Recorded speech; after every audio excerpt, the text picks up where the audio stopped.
All right, the internet indicates it's 4:31, so I'll call our regular agenda-setting meeting of Tuesday, February 3rd, 2026 to order. We don't take any actions during this meeting, so we don't need a roll call. So, and we're going to be both considering matters will be on the agenda and other pending city issues. So, with that, let's see, I guess we could turn it over to Jen, right, for her library report. And Lindsay and Mary can get together there. Okay. Sorry to interrupt your cadence there, but I'm used to it. I think we could look forward to the report. Yeah, so if you visited the library lately, you'll see lots of changes. We have added new features such as a couch sitting area, and we're shifting areas of books. It's been a lot of work, but we are loving the changes and hope you all do too. We did run into a small hiccup when we took the, keep calling it a push pin board, but off the wall, and it was all glued on. So we covered it for now, but we will be making it nice and pretty soon. So we've started our sitter days and senior Saturdays. We're hoping to grow this so the community has a nice place to come and hang out with friends and community members. We are adding a book club to our sitter days and a movie with treats. Sitter days are every second Saturday of the month, and senior Saturdays, a day for games and activities, are every third Saturday. January was slow, but we're catching on, I hope. The winter reading program is continuing and will end February 14th. We have 2 Saturday activities planned for our participants, and you are still welcome to sign up. We have Zen Garden making this Saturday and the 14th. And we have an ALS program on February 13th at 1 o'clock. It is called Dance for All, and it is a contemporary dance class using improvisation and set dance sequences. The class will move together to create joyful community. And will be closed on February 16th for President's Day. Well, thank you. That's got used to for a while having Councillor Hanson do those, but always much more enjoyable hearing it from the source. All right. So then for the remainder, let's see if these. Well, first of all, I suppose, is there any separate attorney's report you're going to comment on? Some I'll comment on things that are on the agenda as we go on those. Okay. City Administrator, what matters should come to our attention? I guess we're going to try to discuss some items on the agenda, but also get the engineer's report. Yeah, I'll go a little quick to give Josh plenty of time here on the engineering stuff. A couple of just routine donation acceptances there. I have a little talk about the rules and regulations for using the new warming shack. Looks like we'll be getting a lot of use. There's one discussion on that. Discussing the active shooter training, I did discuss that with the East Range PD Police Chief on April 23rd will work for him, so we just want to get that on the calendar. Policy update on remote workforce. There was a kind of a later addition. Josh has received a quote for the tree clearing that'll be needed for the project. That'll take care of everything within the construction limits of the project and get that out of the way. So we don't have to deal with some of the environmental requirements on that later as part of the project. There's a structural report on 315 North Main Street. That's the grocery store project, and this has come up in the conversations that we've had with the current developer that there is some deficiencies in the ability of that floor to hold heavy loads that it might have based on the equipment and the shelving and the products on the shelving that would go in there. And that had been brought up with the developer when we first started the project, and it had been conveyed to us that they were aware of that and that folks would take care of that. We don't have anything documenting what that process would be. And there's some liability concerns that we have on the city side that we want to get taken care of, and probably looking to have an independent engineer take a look at that again to make sure that it is structurally sound. The utility bill adjustment request that you have,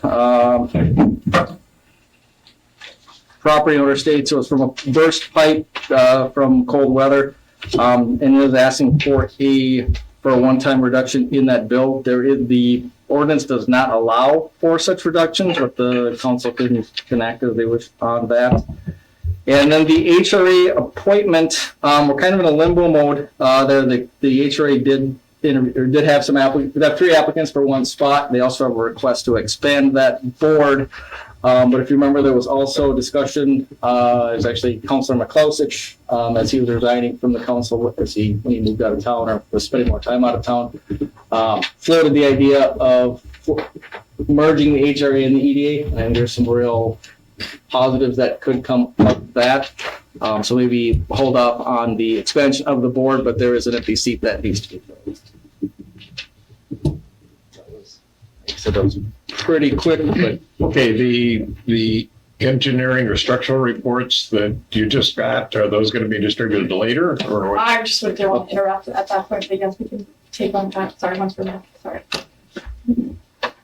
Yeah, I don't know that we need to go into that discussion in lieu of our engineer's report. But,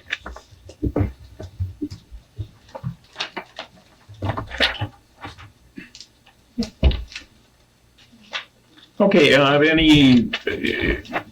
in realizing we're going to deal with the items that the city administrator went into, anybody want to take advantage of this more informal atmosphere to ask any questions on any of those items that he touched upon, or can we wait for the actual meeting?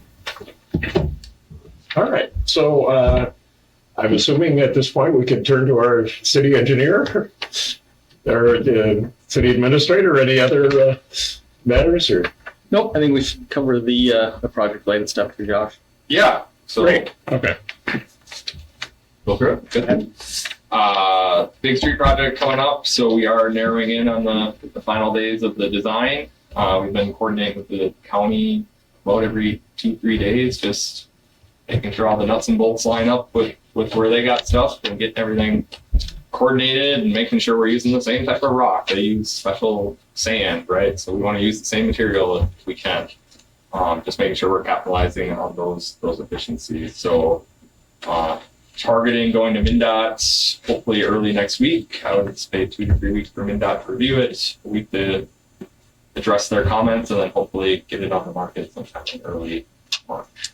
So I've been marketing the heck out of this thing. So even calling Twin Cities metro contractors I've worked with that would be able to come north, right? Just to get as much traction and interest as we can. So it's a big enough project. So what you're saying, the bids will go out, or the bid packages will go out in March? Yep. And then they'll be out for what? 3 weeks. 3 weeks. Yep. So statutorily, we have to advertise, I think, for 21 days. And so it'll go on the Minnesota Builders Exchange. Anyone that's on that will see it. We flag all these different categories. There's sewer, there's water main, there's concrete, there's seeding, so anyone that's on there, if we check that box, they get a notification that St. Louis County's got this project to bid on, and so they can download plans. So the bidding's going to include all of First Avenue and all of the associated street improvements, plus the safe routes to school portion.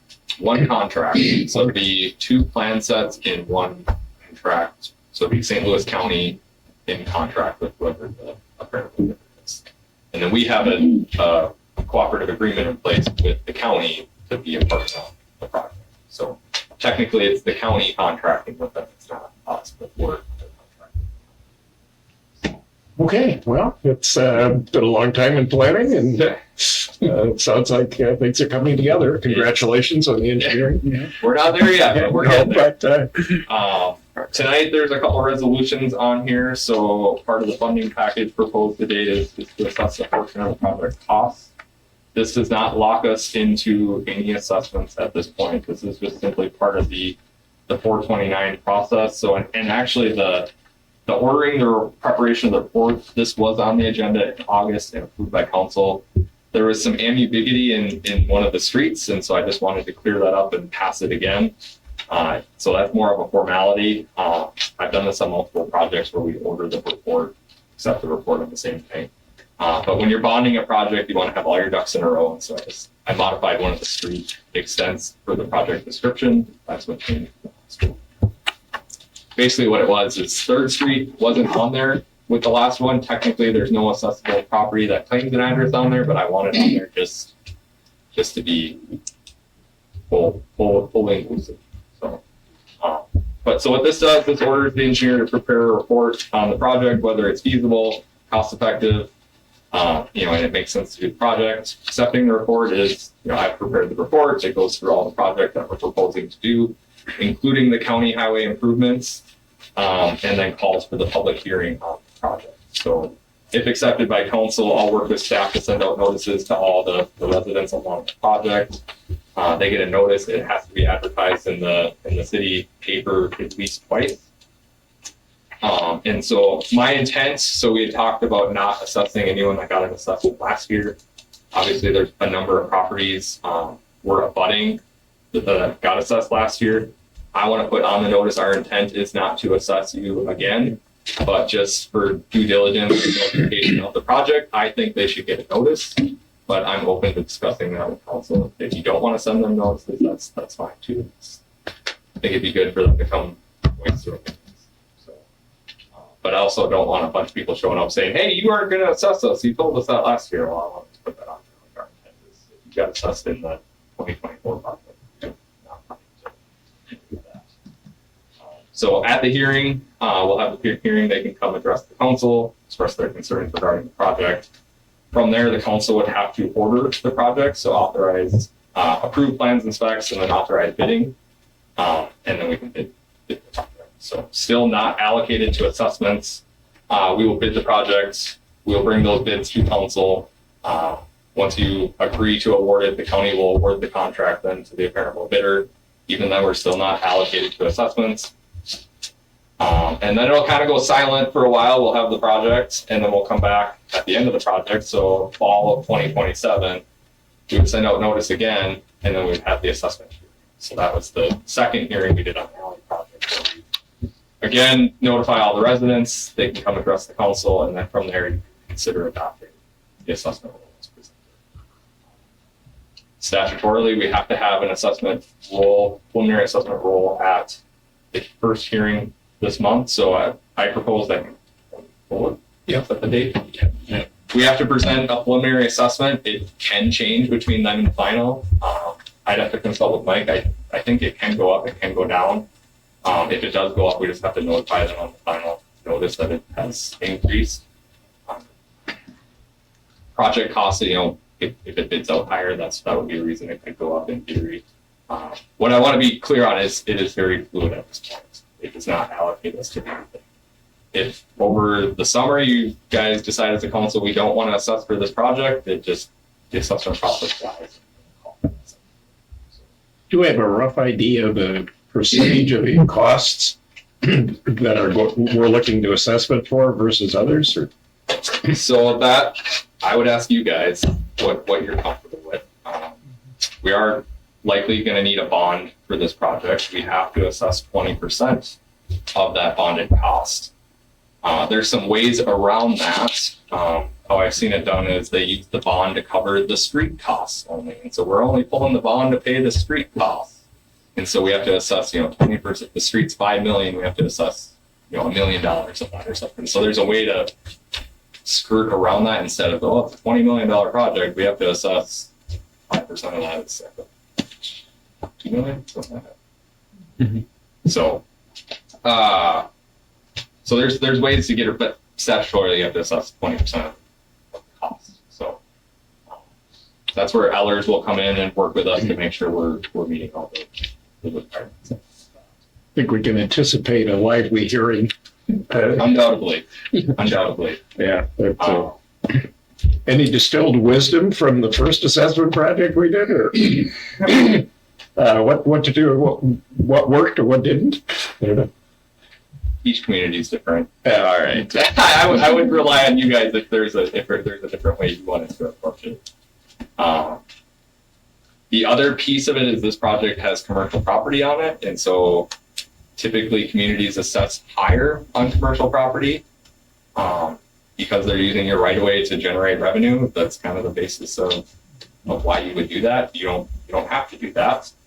How our assessment policy is wrote is we calculate assessments on a linear footage method. So if you own 100 feet of the project and that's 1% of the project overall length, you pay a fair portion of it.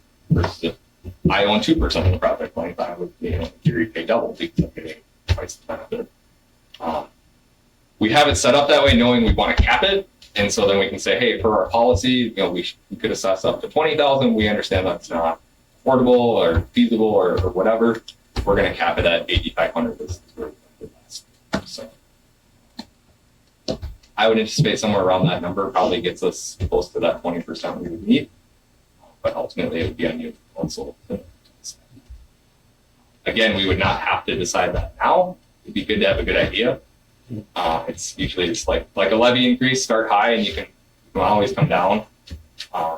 Especially in the court of public opinion, that seems to be a little bit easier, but that's certainly something to think about. Well, we've got our work ahead of us then. I think my outstanding question for the council would be a commercial assessment rate, because we do need to present something at the hearing. And so, I mean, I'd have to have something to present. Like I said, 2 times is probably where I would start, but ultimately it's something else.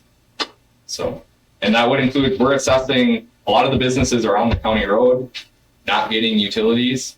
We can assess for portions of the project that the county's paying for. So we've done that on a number of cooperative joint ventures. So. Just out of curiosity, I know an issue on assessments when you have a corner lot. What's our policy? Do we go both sides? Half on one, Huh? Yeah. half on one and Yep. full on the other. Okay. Yeah, that's if that's how the policies wrote, we would still cap it. Yeah. Well, Did we ever set a cap for commercial? I don't think so. I'm not aware of it. I don't. have we assessed commercial? Not on the last project we did. No, we didn't. It was all We didn't have residential. any. And then Sunset Acres wouldn't have been either, so we haven't really. We haven't done any projects that's had any commercial. Yeah. So A lot. It's all of Main Street. Yeah, all of Main Street will be All of commercial Main, that's- property. But that's county. That is county, but it's still part of our collective project. Okay. So you could choose as a council not to assess them anything. It's ultimately up to you. You have costs to maintain that right away. I would recommend using if it's an opportunity. But Didn't we have a bonding request in for this year, a portion of which we could use for the spur streets or not? I seem to remember having discussions on that. There was talk of kind of a backup request depending on how the capital bonding request for the water project shook out. We kind of went on that roller coaster ride of getting the increased cap, not getting the increased cap, but now we're kind of back and running to have that changed. But we had a kind of a plan B for a capital bonding request to cover the side streets. So if Plan A goes, if we get the WIP monies otherwise, we still are in line then for consideration, realizing it's going to be a chancy session and everything else. Is that everyone clear on that? You know, that we had kind of an alternate bond request. One is to cover the gap on the water project funding if with money, water infrastructure fund monies don't become available. And 2, if we do get that, then we've got this backup plan to get some potential funding for those to offset assessment responsibilities right on the Main Street deal. Well, and then, so the county's just the Main Street portion, but we're on the hook for the additional spurs off of the side streets that we were doing, right? correct. So And North Main. where the concrete on the north end of North Main stops all the way to 4th Avenue, we'll be responsible for it. It's just curb and gutter, sidewalk, some additional street lighting to match the motif of the rest of it. Curb and gutter. I don't think there's any storm sewer. I think we have a design where the storm sewer goes to the county, so we don't have to pay for that. Another tidbit, we just got notice from MnDOT, so a lot of times storm sewer is cost shared in the county right away based on the amount of city drainage coming to it. MnDOT said that it's all state aid eligible, so we won't have any cost share in the county storm sewer, which is pretty uncommon. So good news. I mean, it could have been a couple $100,000 to pay that just based on the amount of water we have. So good news for us. I guess if council decided not to call for the hearing, I don't think it would stop the project, but we would be running out of time we'd have to delay advertising, right? We have to have the hearing before we advertise for bids, to keep with the work. So we want to advertise for bids as early as we can. Correct. Yeah. So we might get a couple week leeway out of the county, but ultimately we'd have to break the project from there if we want to. Or we just decide we don't assess it. This is one project you want to get the first one on the books. Yeah. And the other factor that the council will have to determine when it comes time to do the assessments is the term, the years and the interest rate. Yeah, right.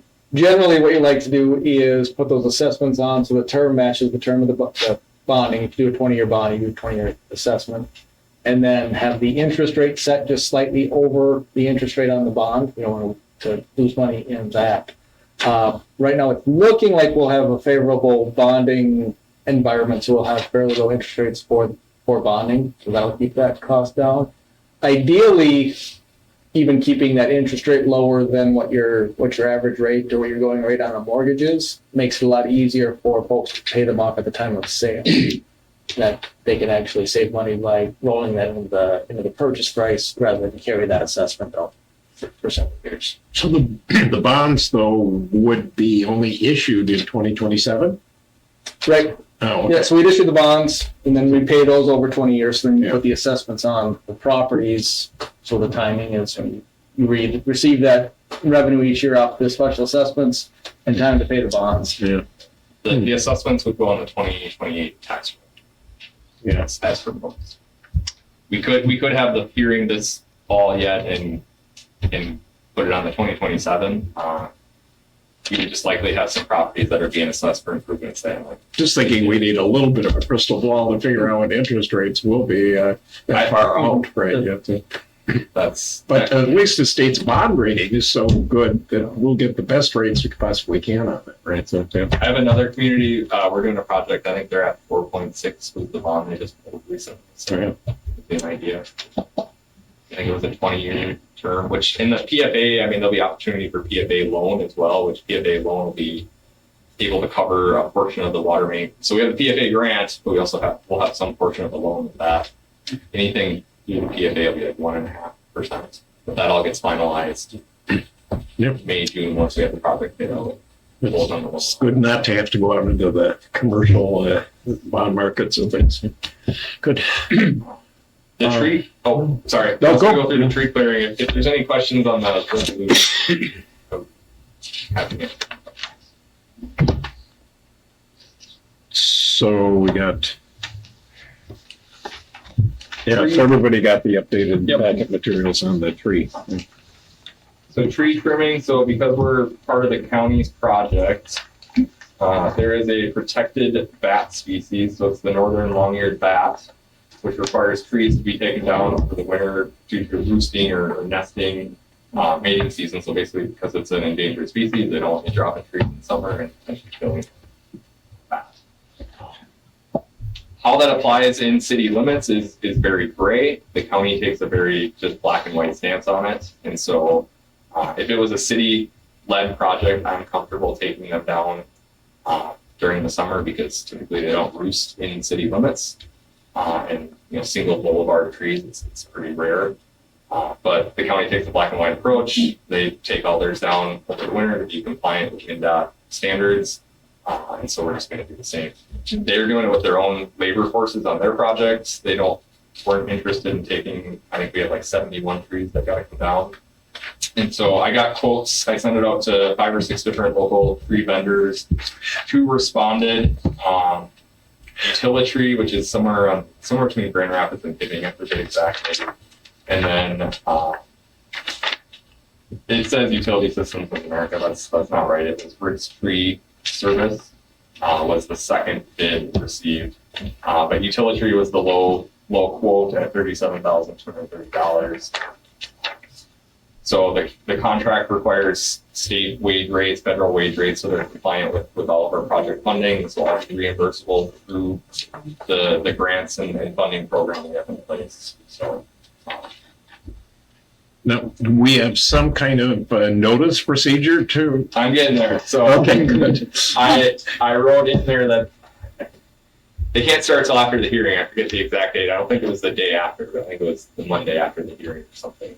And so with the notice going out for the hearing, if passed by council, I'll put a separate notice in there that pre-clearing is scheduled to begin such and such week. So all the homeowners along the route Yep. will know. Yep. So That I'm sure is a point of concern. it absolutely will be. I'm sure city phones will be ringing off the hook. Every tree we're taking down is in the public right away. I verified that myself. We'll mark each tree before they come down with a ribbon or something so they'll know. There undoubtedly will be some emotional attachment to a few of the trees and create some consternation. I don't see us being able to save any of them. There's even a few behind the right of way that we're not touching that likely, once we go hack the roots to put the street in, it would make sense to take down, but I'd rather have that conversation than standing out there with that. So, weird side note on the tree removal and notifying at the end of the month. Are any of the trees maples? I Just want to make sure that nobody has them tapped prior to removing them so that they have the opportunity to not put equipment in them. sure. And that's not going to be in the way because we are getting into tree tapping season. Yeah, no, that's a good point. That actually came up in another meeting last year that they Yeah. wanted. Hey, It's don't early for put that, isn't it? What? Isn't it early for tapping? A little bit, but if we're going to start getting the warm thaws and Yeah, we but do they'll get get the warm weather, notice. Yeah, they're put gonna get the notice notice until the end of the month so people next just have, week. yeah, So just to make sure that we don't have equipment and stuff in your Yep. way and their way. So they're gonna cut the trees 12 inches above the ground, and Yeah. then they'll take the trees out, and then our street contractor will pull the stumps. So they just gotta drop it, get it all out of there. I typically don't like to see like, hey, the homeowner wants some of the wood. And Mhm. I'd recommend avoiding that because I've had issues where we tried to do that, and then the tree laid there for 4 weeks, and it's just creates public issues. And some liability issues. Correct. Yeah. Correct. If they want to work something out with the tree contractor, and great, but I want to stay out. Okay, we have a 1 minute warning. Any other matters to? The only other thing I'd say, I reviewed the structural report. I agree with what the engineer stated in there. Check kind of the codes and requirements he's referencing. Everything checks out. I've worked with that individual engineer a number of times. Highly regarded. He knows what he's talking about. I have no reason to question his concerns. Good. City administrator, any other matters? Nope. I'm gonna mention one thing if I haven't been already, but the agenda item that addresses the warming shack, Treasurer Barron's referred to Tom Kelly, our auditor, to make sure that we were not in the wrong by asking this, and did get back from Tom that he was unaware of any reason why we couldn't, but ultimately where we sit with that is that right now, currently, the rink attendant is, yes, taking care of the rink, but it's a matter of who's maintaining that rink, the cleaning, the custodian work right now at this point for the building itself. And during the summer months, if we keep that open, are we hiring a new custodian? Are we expecting people to just clean up after themselves and no one's checking on it, that sort of thing? So at this point, there's nothing to approve. That would be more for discussion to then bring back to council for the next meeting. So just keep that in mind, to keep our on-time schedule for the 5 o'clock meeting. All right. I gather it is 5 o'clock, so let's see, entertain a motion to adjourn our agenda setting meeting. Moved by Council Berquist, supported by Councilor Keen. Any other discussion? If not, all those in favor say aye. Aye. Opposed? All right, we will be convening shortly. You guys have fun.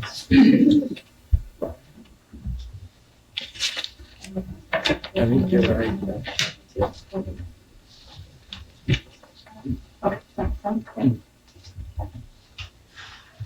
I'm sorry. Ready to go? All right, it's a little after 5 o'clock on Tuesday, February 3rd. We're gathered in the City Council chambers in City Hall in Aurora for our regular first of the month meeting of the Aurora City Council. And with that, I'll call the meeting to order and ask for a roll call. Gregor, Here? Berquist, here, Hanson, Here. Hess, Here. Keen. Here. All right, we have the full council present. Could we stand for the pledge? pledge allegiance to the flag of the United States of America and to the republic for which it stands, one nation, under God, indivisible, with liberty and justice for all. I think maybe a word of explanation to the audience that's out there. We are on an earlier schedule due to the fact that tonight is caucus night in Minnesota, and we've had our agenda setting meeting, which normally would have started at 5. That's already been completed.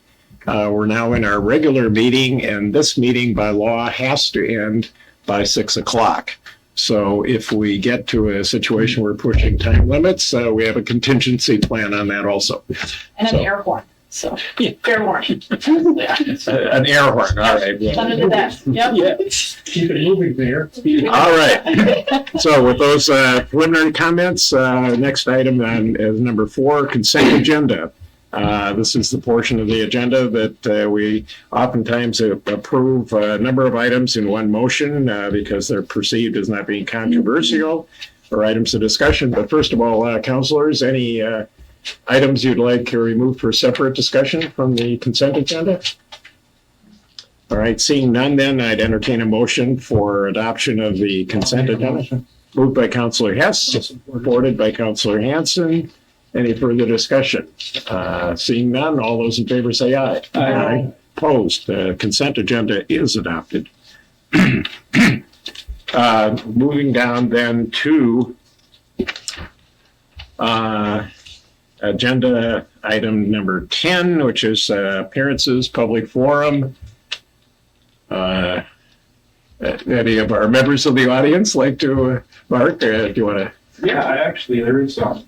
Well, we'll allow you 3 minutes to inform us. Yeah. Didn't write anything up. Both my parents died of non-smoker lung cancer, probably because of radon in the house that I discovered when I moved in about 5 years ago.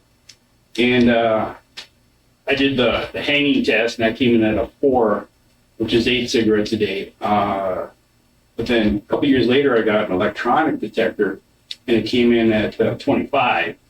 Which is 50 cigarettes a day and 500 chest x-rays a year. So I was just wondering if there's any interest in putting that in a newsletter and maybe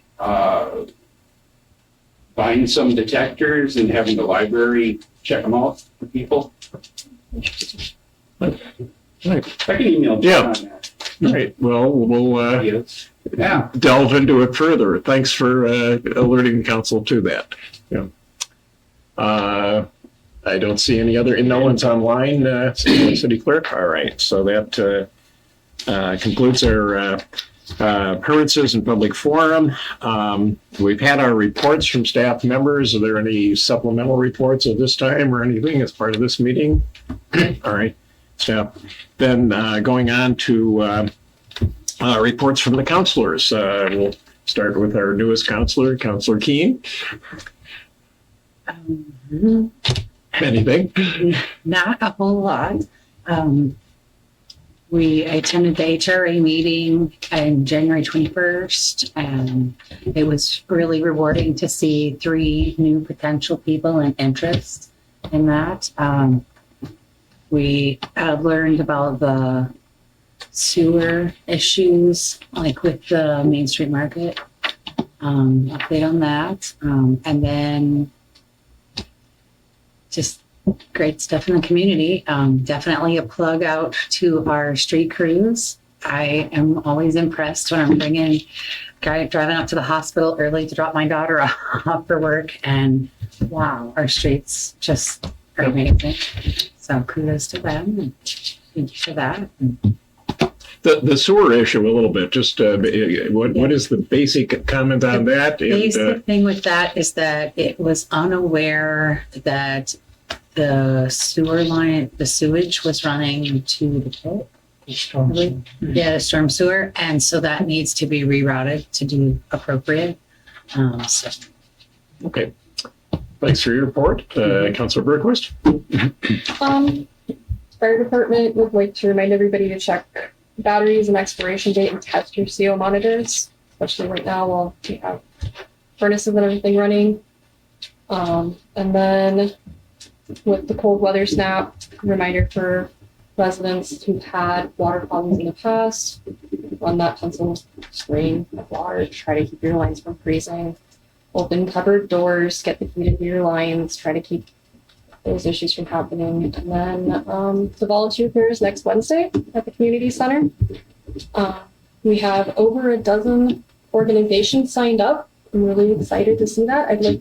I hope to see a bunch of community members out there checking out the different organizations that you can volunteer with in your other communities. We have organizations from the East Range all the way across the range. Good. 3 o'clock. It starts at 3 o'clock and goes until 7. Thank you, Lindsay. Thank you, Councilor Berquist. Councilor Hanson. Yeah, we recently had a meeting of the Labor Management Safety Committee, and once again, it was boring because none of the departments have had any issues, safety-wise. So no news is good news. No news is good news, and one of our agenda items later on is coming out of this group has been working with the East Range PD on the active shooter training. So we're getting good things, and kudos to the staff for their safe work practices. The only other thing is a week from today, the 10th, the Downtown Beautification Committee meets again here in this room at 9 a.m. So if people want to see what, at least in pictures, what parts of the downtown are going to look like, there's pictures, there's things available in the library to take a look at the lamps and the banners and what the sidewalks are going to look like. And it will help if you have that in your head when we get into the construction season this coming year. Since we're on the eve of starting that project, Right. I have timely notice there. And keep thinking out there. And that's it. Good. Thank you, Councilor. Councilor Hess. A couple items. Aurora Cemetery Board, we had a meeting last week. The only items on the agenda is we raised some rates for burials, and burials are done on weekends. And after 2 o'clock, we did some adjustment on rates. That's about all that come out of that. Planning and zoning, we didn't have a meeting last week because there was nothing on the agenda, so we didn't hold a meeting. East Range Safety Board, we met with the city of Babbitt last week. They're looking to consolidate with us. So, I mean, we're just looking at numbers and what, because they got no police force or something. So actually we had a pretty good meeting. Yeah. Well, that's, I don't know. I mean, that's out there. They come to us and. Yeah, kind of exciting. That's about all I got. Good. Thank you, Councilor Hess. Mayor's report, I'll try and keep it concise, knowing nature of things here. First of all, those that didn't otherwise see in the community and so on, this is the first official meeting we've had since the warming shed was dedicated. Delightful event, cold as it may be. Hardy souls turned out, and a chance to kind of salute, celebrate the completion of the job, but also the many contributors. I think there were 12 corporate and 3 individual family contributors on that. A real good community effort there. Let's see, just alerting both the council and maybe the audience too, the Iron Range Resource and Rehabilitation Agency hired outside consultants to provide a really in-depth, deep dive of the future of the iron ore industry in Minnesota. Some of us got a chance, Councilor Berquist and I did, to get a briefing. It's, in my long experience with that organization before, unprecedented as far as the depth of it and the significant sort of projections of where our iron ore products are going to be placed in a worldwide market.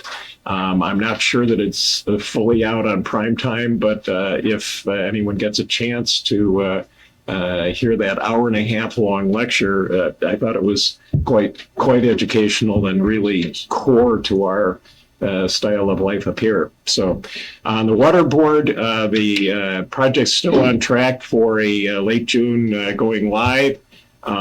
The focus of the group right now is fortunately on determining the operational steps that have to be taken to get the system live.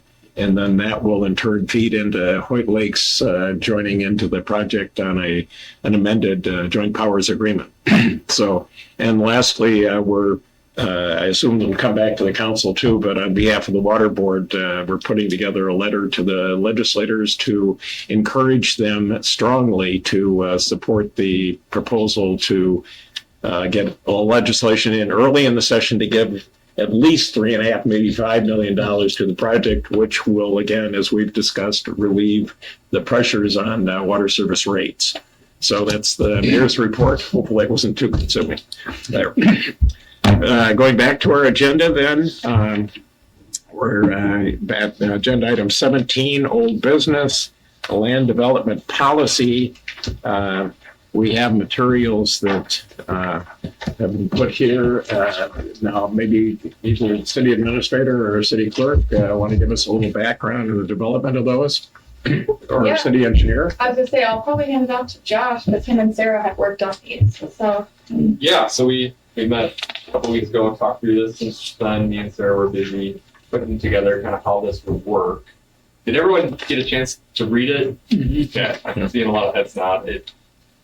I think the biggest thing we pivoted on from what we had talked about originally is that initial reservation, and I kind of wanted to walk through our thought process on that. So how we're proposing to plat this is bigger blocks, and so not defining individual lots. I've done a number of industrial parks, and every time I try and guess where to put lot lines, I'm wrong. And so I'd rather just leave it big blocks right now, and then we can subdivide lots without having to replat. And so it simplifies the process. But my concern is we have this nice highway frontage, and all of a sudden we're going to get some guy that comes in and, I mean, basically that first block south of the entrance road goes all the way to the industrial park property. And so what I don't want is someone comes in and wants to build a 2,000 square foot full building and they claim that whole lot, right? And so what I also don't want is someone that maybe could fit better on a different lot, or if there's competing interests. And so the whole goal was, all right, you submit your application, there's a 30-day period where someone else could say, hey, I actually want to build on that too. And so from there, we can determine what space needs are and have conversations about it. And if they both want both of it, I mean, my intent would say, all right, well, what are you going to pay us for it, right? Put it up to a competitive price, give us your final number. And that'll really flush out who the truly interested partner is. Because I think at that point you have value, right? You have something, a commodity that is worth something. And so if you can get, it's not even trying to make money, it's just more about security at the city's behalf to make sure you're getting a good investor in the property. And so with that, there's a $2,000 fee, and then we put in there $1,000 per acre over 2 acres. What I wouldn't want is someone to come gobble up 4 of the 5 acres or something. There needs to be some sort of monetary value to do that, right? So we don't want to disincentivize it. I feel like $1,000, if you're going to build a building in a business, you should be able to come by $1,000 additional dollars per additional acre. And the intent is that's not returnable. If they walk away like, oh, that's kind of our administrative time, just helps cover some of the staff's time towards the end. So the intent is once they cut the check for sure that it's non-refundable. All in the name of getting true interest, right? We don't want people dripping our team. So that's the intent there. It kind of walks through the process. From there, once it's reserved, they have 180 days to secure your financing, get some preliminary building plans to us. What do you really want to do? What is the hard numbers here? Once we have that, we can move to a purchase agreement and actually execute a purchase agreement. And then from there, once they have the property in their name, they can obviously finalize their funding and start construction. And so I think we give them an additional 180 days from the purchase agreement to finalize funding and start their project. And then they got 2 years to get the project done. So, and if they don't, it's at the discretion of the council. The property reverts back to the HRA or the city. And I would propose not reimbursing for the cost, right? It's their investment in the city. Is there a tried and true formula for marketing the availability of putting in these proposals or the opportunity to? Yeah, I mean, I've seen cities do that. They'll work with a realtor or something to help market the property. That's a great idea. So And just, another community I have, they're doing a housing project. They're working with a realtor to market the lots. So interesting, we don't want somebody to come in afterwards and say, gee, if I only knew about it. Again, we get into communication. this is a little different. St. Peter does on their housing. They do, it's like a lot sale day. So it's like the first day it goes live, like they have like a competitive bid process and then it kind of defaults to the reservation form. I don't think we're gonna have that per se. Doesn't feel like it. We kind of know who the interested parties are, and so I felt like this is a better way to structure it. If there's competing interest for a specific lot, we can fairly. Josh, on the, we've got one business building out there right now. Yep. On the setbacks and building type, does he meet, would he fit? That's a good question. I'd have to go survey the building. Okay. For sure. Because what I'm saying, if we grandfather one in, now we can't, now we're changing it. Agreed. He certainly meets the front setback. The one I would question is the side. He's far enough on the side. Okay. Then I would. When he That's a keeps big all of parcel that. out there. And he did get obtain a permit for that. We were Right. under the impression that things were still being worked through a bit, but I think we were pretty generous on the amount of space that we allotted him, or rather conservative. I mean, I think he was being generous with his measurements. So hopefully he placed it like he put on the front. So And he's in before anything yes, is enacted by the city anyway, so. these are guinea pig, I call them. So. And I view these as more guidelines than an Yeah. HOA rule, right? Like I think the code has complete flexibility to bend the rules as needed as interested parties. It's just even under the minimum site design standards, primary building type. So it talks about highway frontage in block 1. That's immediately north of the industrial building. Ideally, I wouldn't want to see a pole building go in there like a Lester. Like I think that we should try and deter that. Like a pole building, we have other lots for pole buildings. And so I would like to see the commercial precast side building or a brick and mortar, something a little more commercialized. But I mean, ultimately, it's up to you guys. so whatever actions we take tonight, basically this is the first run at it, and hopefully we can make some adjustments there, yeah. And as a reminder, this is just for the industrial park. The Red Edition doesn't happen back this year, so we wanted to prioritize this. So when you talk about marketing, you have to remember we have had a lot of interest in them so far. So yes, we can certainly market, but a lot of people who are already interested. We, another one was driveways. We just put in here, you got to put in a concrete driveway 10 feet back. Me and Sarah went back and forth. Do you want to require a paved lot? Once you get past the right of way, I don't know that I care, but I do want a paved driveway so we're not tracking gravel and stuff on our street. So what they do behind it. But I've seen cities, they do require, paved surfacing in industrial parks. I'm all about keeping opportunity open instead of requiring us to build $100,000. Other questions on the proposed policy? I guess the way I'm assessing it, it looks like it's a seasoned outline of how to go about this. Yep. And since it's a policy, we have the ability to amend it. That gives us a flexibility to think about planning and zoning. Should they be reviewing it? I think we had that in here somewhere. Yeah. So city creates purchase and development agreements approved by EDA, Planning Commission, and City Council. Okay. Just wondering that it might be interesting to get the planning commission's feedback just on these policies and so on. But okay, so any Councilor Berquist? Yep. Is the reservation fee intended to take place of a purchase fee or anything along those lines? What? The reservation fee is intended as like the purchasing. Okay. Yeah. Yep. That was one question. And then number 2 would be to try to make sure that between the sale policy, the process, and then the form, because in your sale policy, you add that $1,000 per acre over 2 acres. In the policy and the form, it doesn't show that. Just to make sure that just to make sure it's consistent across them, so that somebody doesn't say, "Well, I'm getting a 4-acre lot on the form. It only says $2,000." Right. Okay. I thought that. It's also the process is gonna be on prettier paper now. Right. So everyone knows all that. I'm not going away. Well, that makes a lot of difference. I just want to make sure we're consistent across all three of them. The only other point, from experience, there was a part about the reversionary clause, and I think that needs to be elaborated on. I mentioned that to the city administrator, city clerk, the terms on which and the procedure by which it would revert back, I think, is something that our city attorney will want to chime in on. Oh, that's key. I mean, prior experiences, they used to put it like on the and then all of a sudden it was funding that the banks wouldn't loan money because of the reversion clause, so it had to be removed. And then they didn't do it. Now come back to bite them as trying to get the property back when they haven't fulfilled the covenants that they said they were going to do. So that would be key.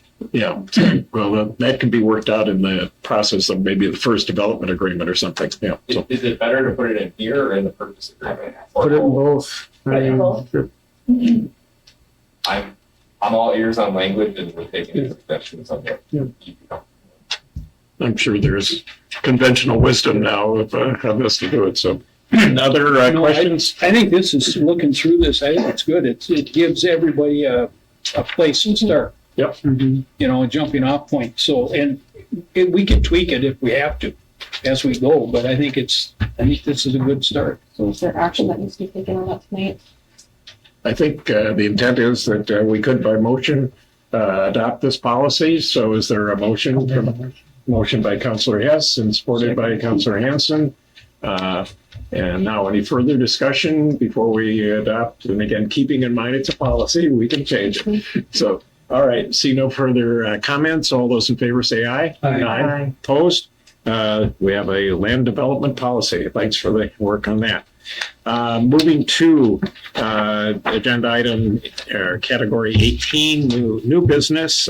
First item before us is 18.1, a proposed resolution 2026-09 regarding a donation to the fire department in the amount of $200 from Tina and Joseph Foster.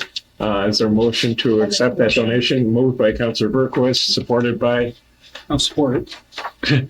Councilor Hanson. I was trying to. She's so quiet. Yes, she's being duly deferential there. All right, so I assume nothing other than applause for people that are donating to our fire department. But any further discussion? If not, all those in favor say aye. Aye. Opposed? The proposed resolution is adopted. In similar fashion, moving to agenda item 18.2 is proposed resolution 2026-10, which involves a similar donation to the fire department by Deb Suler in the amount of $300. Is there a motion? I'll make the motion to adopt 2026-10. It's moved by Councilor Hessen, supported by Councilor Berquist. Any further discussion on that? Seeing none, all those in favor say aye. Aye. Opposed? That resolution is adopted. 18.3 is a dealing with our warming shack recreation building rules and procedures. I think this is just for discussion at this point. Is that correct? I would just look for your guys' recommendation. I'm not sure if I forgot to the Tom Kelly or I felt the time and I was like, no, we got it. So I briefed over that, but we wanted to check to be sure that being that it was donated to us from donations and contributors for the warming shack building, if we did charge for that, was that legal? So and our auditor said ultimately there were no issues there if we did charge for that. And I was thinking only for the summer months if we rented that out. That would be the only time we would charge for that. And that would be if we go with a custodian, paying a custodian to maintain and clean and check, make sure there's no vandalism or anything that occurs during the summer months. So that was my, when I was speaking to staff about this, those were kind of our thoughts that we had thrown around on that. So ultimately just asking for council's advice or recommendations for us to go back to the clerk's office and make something that we have a form for, and then potentially if we have to create a job description for a custodian of that sort, or if we add on to community center's job description or things like that, just kind of your advice or where you guys would like to see that go with that building. Who will be cleaning it in the summer if that building is open? So that was the original intent of the building. That's the question. As of right now, there's no one. So it would just be open and we would have the honor system that people don't realize that. And the community center, Russ was doing that, wasn't he? The rest of the community center facilities. And is that part of his regular job responsibility, or we contract with him separately for the It would be separately at this point. Yep. separately? So that could be bootstrapped. If we did amend his job description, I think it would be, we'd remove it from community center custodian to just custodian, most likely. But yes, we could do that if that's the direction we would like to go. Well, having worked in building maintenance and been a custodian, the honor system doesn't work really. Yes. Yeah. You know, so either way, if that's probably not going to be a ongoing thing, although it's going to be open whenever the splash pad is open. So it should almost be checked daily. You mentioned rentals. So what type of birthday and like meetings, or what are we talking? That's what I was thinking. Actually, you'd be shocked how many calls we've already received about Yeah. renting that building for birthdays right now, specifically for winter months, people skating and things of that. And right now we've told them, hey, it's always open, first come, first serve though. If you, if you go flip chairs over there on tables, I mean, that's on you. You can certainly do that, but there's no rental. Like the community center, we have a program to open when they rent it out and when they pay when we operate that. So at this point, being just open, there's no rental. But if we wanted to do that for birthdays, or if they wanted to rent that out, if someone had a birthday at the splash pad, but then cake inside or whatnot, we thought we could look at that. But So we could look to our community center rental policies to kind of get a template or something to maybe. And I would like to see it more as like a reservation system than a rental Yeah. to go in the nature of the donation of the center, because it's supposed to be an open park. And that way there's just not a fight over, if it's open, but if there's a reservation, then people would be able to have it that way. I know a lot of state parks and other places you can reserve like the pavilions and things, but they're open at different times. so to that effect, because I think you're thinking then like open it at all times and then go that reservation route. I think we need to think too about the doors themselves, because right now we have the manual locks at the community center. We have the fobs where we can program them to open exactly at 8 a.m. and close exactly at 8 p.m. if we wanted to. We don't have that set up right now. Clearly the donations, the doors we have. So I think if that's the route we're going to the summer months, we should look into providing funding for that and getting those fobbed over there where Kimberly's able to program those exactly the way she programs the community center doors. So in the interest of time, realizing the clock's ticking away, how about if we just have each counselor give some thought to it, submit So the clerk's suggestions? office will create something, yes, if Yeah. that works. So, okay. So I'll make a motion to table this for now. All right, well, I'll motion to second that. table by Counselor Berquist, supported by Counselor Keen. Any further questions or discussion? If not, all those in favor say aye. Aye. Opposed, matters tabled for further refinement. 18.4, active shooter training is scheduled. Do we need to make a motion To to? close City Hall for the active shooter training on April 23rd. Okay, so I'll make that motion. moved by Counselor Hess and supported by I'll support it. Counselor Berquist. All right, any further discussion on that? If not, all those in favor say aye. Aye. Opposed? Motion's adopted. It's crossing my mind just for future things. Should we be approaching like the police chief to talk about a potential bow hunting season? I've noticed a robust presence of the deer in Sunset Acre. I don't know. We did that for a number of years. The herd was. He does get approached every year, and then he's the one that makes that call. So back normally in July-ish, Just so it's on the radar screen It's a somewhere. spear Oh, well, out my front door. you'll have to compete for that. All right. So moving to agenda item 18.5, proposed resolution 2026-11, the remote workplace policy, which is a refinement of the existing one we have, right?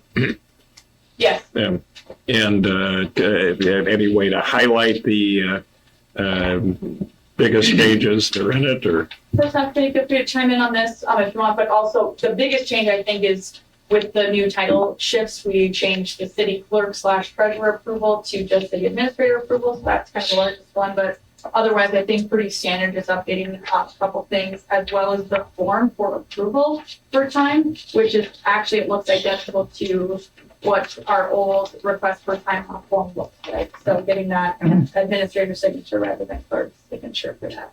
So is there a motion to adopt the proposed remote work? I move we adopt the resolution. Moved by Counselor Hanson, supported by Counselor Keen. Any further discussion? Seeing none, all those in favor say aye. Aye. Opposed? Resolution's adopted. One of the things that might be coming up on that is if we can find a way to kind of blanket update the policies to reflect that change in the job titles and clerk to administrator. The policies were approved over various different eras of clerk administrator, clerk. City Attorney, can we do a blanket sort of? You got them before the council, and that was the only change, change the title of the plan. You can do a blanket, but it should all each policy, show the change, but, there's gonna be some other changes, then you might not do it separate. So if it raises red flags on why 20-some policies are being updated. That's why. All right, we stand duly on notice. All right. Returning back to the agenda, Resolution 2026, ordering preparations of a report. This has to do, let's see. So 11. I don't know that I have, but 20, yes, I do. Preparation of the report. Okay, yeah, it's here. All right, so we have the proposed resolution in front of us. This is a report that was referred to by the city engineer during our discussion at the agenda setting meeting. Is there a motion to adopt the proposed resolution? I'll make a motion to adopt resolution 2026-12. Moved by Councilor Hess, supported by Councilor Keen. Any further discussion on that? If not, all those in favor say aye. Aye. Aye. Opposed. Motion carries. Next is agenda item 18.7, proposed resolution 2026-13. That's about receiving the feasibility report and the public hearing for the reconstruction project. City engineer, any additional comments on that or not? No, I guess on the, if you choose to call the hearing similar to the previous project last year, I'll prepare a presentation, walk through that.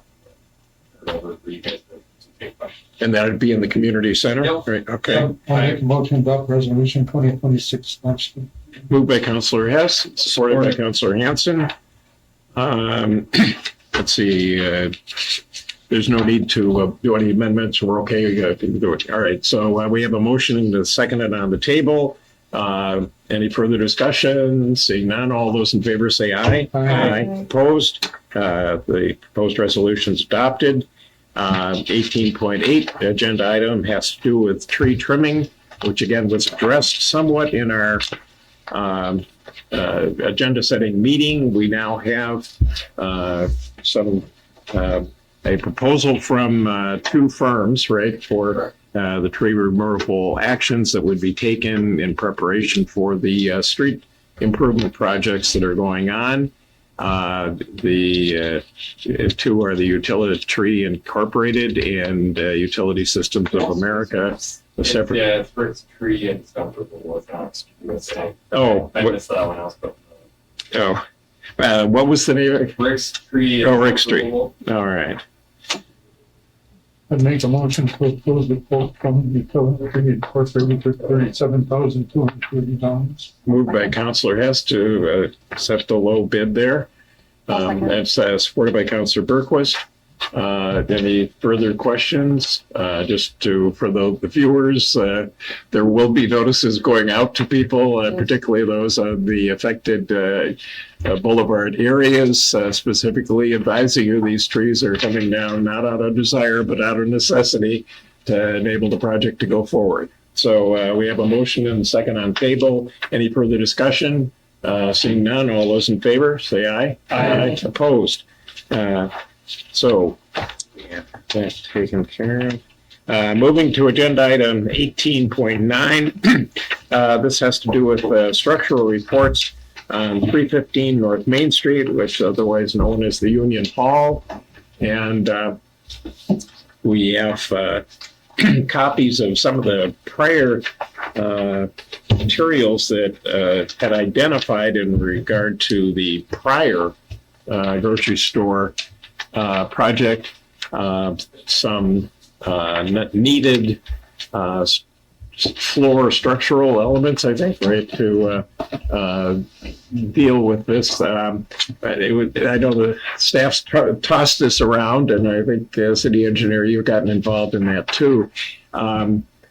It strikes me, and welcome the city attorney chiming in, that given the information that we have of record from the engineering firms, the first thing, most important, is somehow we, the city, make sure we share this with the developers, whatever information we do have, and advise them and request them essentially to produce some kind of a response to reassure folks that these same matters have been addressed in connection with the current grocery store project.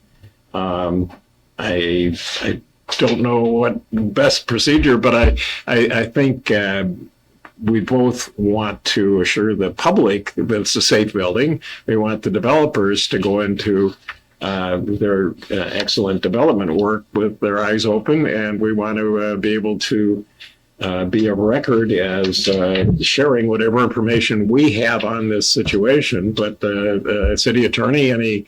Well, from a liability standpoint, you're correct. I think the HRA is the owner of the building, and the city of Aurora is kind of part and parcel of the HRA. That was a concern with the flooring, the shelving, and the coolers, and that's what the study from Shire indicated, that they didn't think that it could without some significant reinforcement, structural reinforcement. I'm no engineer, but and then there were quotes, the significant dollar value to make it structurally sound and obviously safe for the developer and its employees and the citizens that was shopped there. So, I got a couple of questions on this. This was done 6 years ago. It was never brought up to them when this building first started talking about it 6 months ago. And all of a sudden we get it. Where's the loop that was missed here? Evidently the HRA never told them about this because we had to get this from somebody else. Yeah. And HRA had records of it because they paid for it. This was an afterthought. I can only speak to my knowledge. I know it was mentioned in discussions several points in time. Discussions. I would like to see the minutes when that was done. Yes. There are not a lot of records on those things, but that's what I mean. But the response that the development team had given, that at least I heard, was our engineers have looked into it and it's not a problem. It's hearsay. That's what you're saying. That's all. Yeah. This should have been addressed a long time ago, not 6 months afterwards. All right. But you aren't suggesting we sweep it under the rug at the moment? No, I'm not sweeping, but I think the HRA is liable for it. All right. Well, we need to chart some kind of a path forward.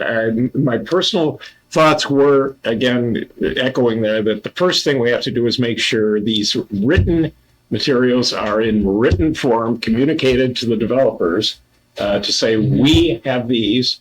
If you haven't seen them before, here they are. And invite a response, hopefully from their engineers, that it's not a problem. It's the same as a disclosure on a house. If you go to sell a house and you don't disclose something, this is exactly the same thing. I'd like to The speak a HRA little is at bit fault here. I don't to care. this. That report and all of the dealings, even beginning with the new developer or prior to my time on the HRA, but when this was first brought up at the meeting where I was present, the developers actually said that they knew about this and they didn't, at that time, they took a look at the numbers and said that they didn't feel like they had the amount of load that that the previous developer had, and so they did not feel like they needed to beef up. They felt like they were fine. So that was in a meeting. So Yes, was in that their was meeting, in so an there should be HRA. a record of this. There should be. But The I other mean, thing is, I'm not a structural engineer, is that I would like something from a certified structural engineer, I'll defer what the necessity is, but, it's all the amount of weight you're putting on it. mhm. How square foot you got to do. Correct, so they're measuring it in PS, pounds per square foot, PSF. It all falls back on the international building code, sets that requirement. So it doesn't matter if he's at 20, the code is they need to be able to support this load, and there is significant public liability if they can't. So just because today he's not putting 100 PSF on there is risk that in the future someone comes in there and says, "Oh, hey, this is the grocery store now, and then let's bring in all these coolers and load them up," and then you have a problem without checks and balances. So I was strongly advised, regardless of what his weight is, he needs to meet the international building code. And if he says he is, he needs to have a licensed structural engineer. Say that this is. And for all we know, he may have that. Yep. Right. So I'm thinking we give the benefit of the doubt to developers that are sharing the concern, and we say, we're aware of this, we're concerned about it, and we send, again, something to, I guess, Johan would be the principal developer, just saying, are you aware of these things? Have you addressed them? Could you provide us with an engineer's report, reassuring both the public and you that it's able to be addressed? And if we don't get that, some kind of a deadline should be put on that, I think, because again, it seems like they have had their engineers look at it, and those engineers supposedly have come up with some reassuring comments. But you'd rather not be asking these questions after the fact, I think. So again, there's suggestions from either the engineer or the administrator as to how we take actions on this, or.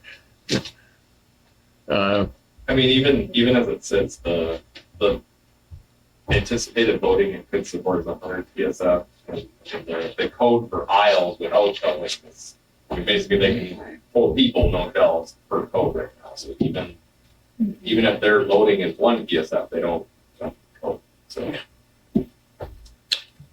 All right. Well, trying to put this together, I'd move that we direct the administrative staff to compile these reports, send them to as effectively and properly as possible to the developers, and ask them for a response, say within 10 days of the letter, as to sharing with the city and the HRA and the rest of the development team whatever reports they have. So is there support for a motion to that effect? My problem is with this is he waits 6 months after he's already started. Now he's told us that's no way to do business. What would you suggest would be the responsible course of action? It should have been done right at the start. Not should have been. What should be done now? You're probably going to have to pay for reinforcing his own building. Well, that was discussions I had with administration, was, before part and parcel, that was, IRRB, everything takes time or whatever, and you've got, $20 costs, which I'm sure have increased significantly. Yeah. And again, other thing we talked about is, well, if they want to assume the risk, let's give them the building. And then it's on them, Well, due diligence and let the public know what engineering says, and I guess I have a problem. But as you said before, the HRA and through them, the city own the building. This study in 2020 revealed that it didn't have this proper support for a grocery store. The why wasn't this person, that should have been the first thing he was told, this new developer, when he came in to put a grocery store in that building? Nobody's disputing that, but you can't undo the past, so. No, but I guess, And no, there are no minutes reflecting that Right. it was a conversation, but if it wasn't the first thing that they were told, it was one of the top three, literally. I would, there's been conflict with this project, but I genuinely would be shocked if the developer's response to this is surprise, and if they say that they weren't aware. Because it was discussed in depth. It was discussed at length that there was issues with the ability of the floor to support the materials. And some of their response was that they had that information from the previous developer, that they had some communications or relationship there where they were aware of it, even outside of us. So I go back, I suggested a path forward, there was no second on that. Does someone else have an alternative approach? could you restate your motion? Oh, okay.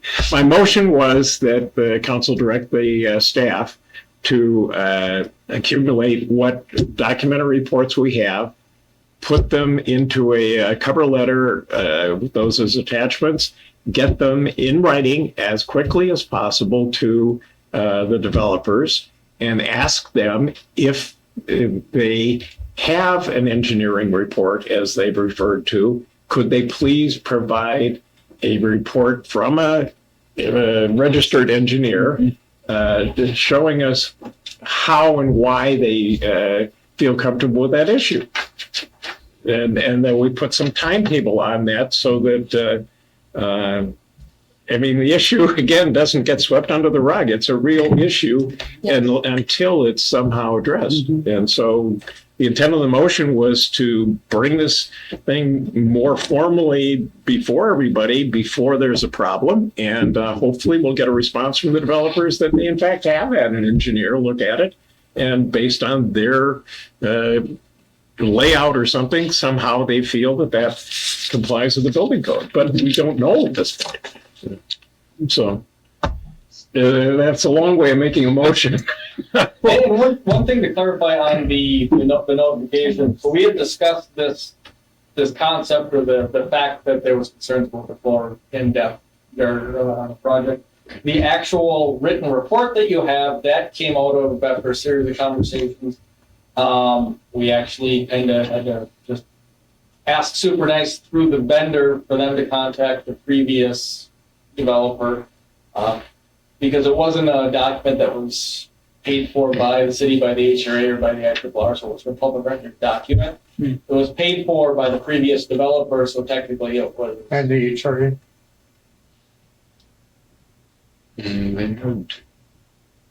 Well, I guess that question was that there was no record that the HRA had directly paid for, so they didn't have a copy of it on file. So what you have here was actually sent over directly from, the current company from WSM. Sent over to us just after a meeting that we had with the IRRR about a week ago. So the document you're looking at, we've only had possession of for a handful of days now. Well, I guess ultimately what we as a city want to find out is if that floor is structurally sound or the intended. So for that reason, I would support your motion. Yeah. All right. I like your motion because it gives Johan a chance to put in writing what he said verbally at that meeting, that he did know about this and his understanding was it wasn't more needed, anything more because of the amount of weight that they were going to be putting on. So I appreciate the motion. Like, All is right. there any legal recourse if we convey the building? Don't. Well, their building codes are out there, state or whatever, but I think we got rid of Aurora's building code a number of years ago, and we had a building official that kind of created havoc in the city, so, so we don't really, the permit, then you have to get a permit for the grocery store. Because renovations. We have EMP permit. Well, state building codes, still state building codes, so has to be followed. But no, the internal operations are not required of permit. I guess like my scenario would be like we convey the building to them, knowing that it's probably structurally persistent. They occupy it for a grocery store. There's an accident. Well, as long as you put on there, caveat, you can provide all this information and, it's on you and told you it's significant cost and it may not be that. I mean, somebody gets hurt, they're gonna try to sue anybody and everybody, you know that.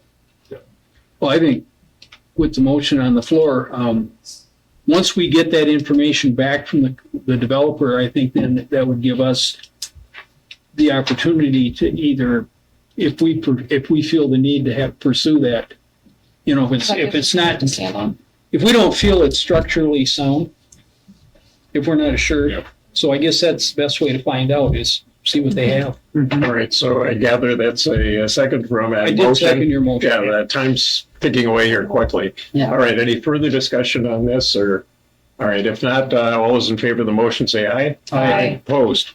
All right, the administration will get something out on that. Moving on to agenda item 18.10, the utility bill adjustment that's been requested there.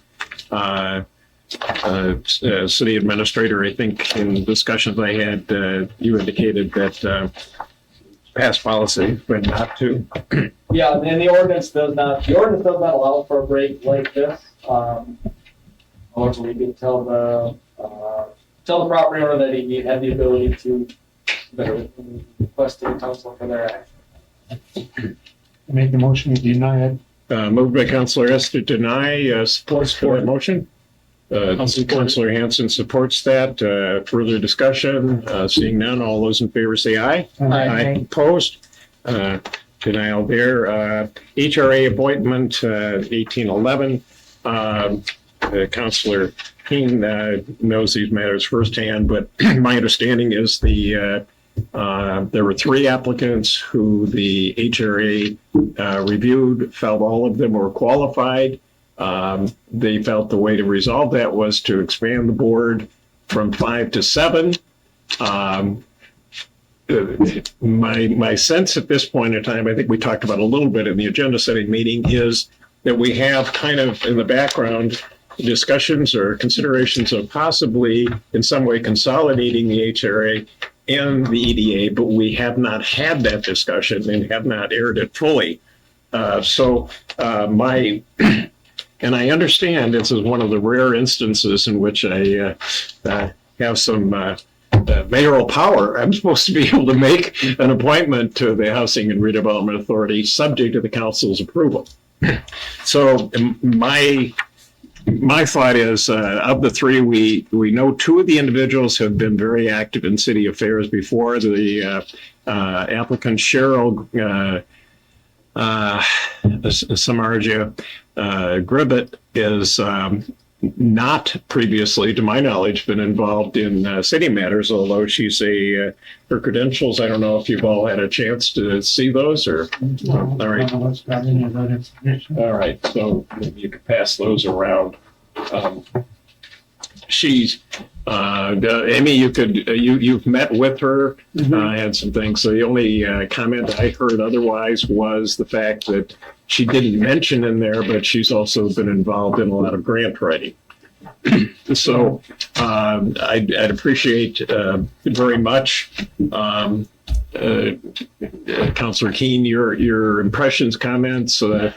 Again, my thought was anytime we can get qualified new individuals involved in volunteer things, we certainly shouldn't pass up the opportunity, but realize also that we have the opportunity in connection with the discussions. If we decide not to do anything with the EDA, we can consider then the expanding to 7 of the HRA. So I don't think we're losing options, but I was thinking, why not take advantage of the new blood, so to speak, with talents there. So I will indicate to the council that under my mayoral authority, I'd like to appoint this individual to the vacancy on the HRA. That is subject to your approval. That would put it up to 5. That will put it up to 5, yeah. But at least that's my understanding, is that looks like this too, yeah. So you'd like to appoint her and then, Then continue our discussion on the EDA and the HRA. so not increase the board membership at this time. That I think we could see ourselves. Okay. I mean, I can't picture, frankly, 5 plus 7. I think we're going to have some kind of a, if we go ahead with that merger plan, we're going to have some kind of a balancing decision on the membership on those. That body. At this time. Pardon? What is that your, are you, I guess I don't understand what you're asking the Yeah, council. Is well, that, are you okay. asking us to make a motion or are you making? I don't understand exactly the process myself, but we have 4 minutes.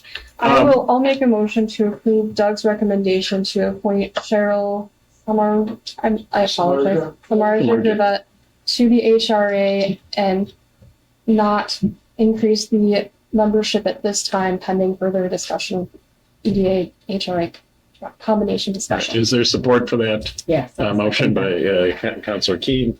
Further discussion? All right, if not, all those in favor say aye. Aye. Opposed? I, All right. Absolutely not. Noted for the record there. Let's see, turning to agenda item, we have 3 minutes, okay. Turning to agenda item, commercial and tax exempt property assessment discussion. Is there any way to capsulize that in a few minutes or? I mean, if you guys had a from the hip recommendation, what to start with for the preliminary assessment goal, that would be helpful for me. I mean, we could still discuss it at the next meeting too. Okay. But as we start to put that together. Could you provide an assessment roll with both those in it and those without it for discussion at the next meeting? Sure. Would that be okay? Yep, and then the other item up for thought and consideration over the break would be tax exempt properties, schools, churches, things like that.